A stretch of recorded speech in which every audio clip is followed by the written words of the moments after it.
On December 31, 2024, the gas transit agreement between Ukraine and Russia will expire. This agreement has been the foundation for Russian pipeline gas deliveries to Europe. At its peak, Russian gas accounted for over 40% of the EU's gas imports. Today, Norway supplies about one-third of the gas consumed by the EU, but for countries like Austria, Hungary and Slovakia, Russian gas from Gazprom remains a critical source.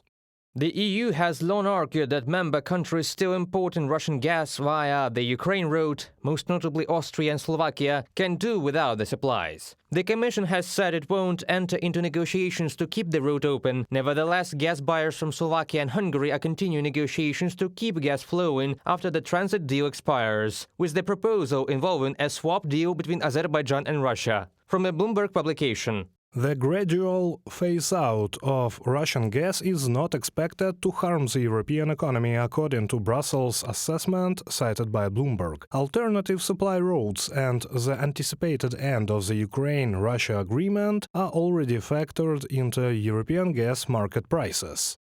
If there is political will, Europe can absolutely survive without Russian gas. European regulators point out that even Austria, which last year imported nearly 90% of its gas from Russia, could manage by sourcing supplies from Western and Southern Europe. Alternatives exist. However, some countries and companies are still seeking cheap Russian gas, likely discounted through Turkey, which is understandably attractive to companies. Ora Sabados, senior energy journalist at ICIS Energy. Despite reducing pipeline imports, Europe continues to buy liquefied natural gas from Russia, albeit in smaller quantities. In the first half of 2024, EU imports of Russian LNG increased by 7%, according to Forbes Ukraine. For example, France doubled its LNG imports from Russia. Meanwhile, the Baltic states are in their second year without Russian natural gas. Lithuania's Ministry of Foreign Affairs has been advocating for stricter sanctions on Russian LNG and other businesses linked to Moscow.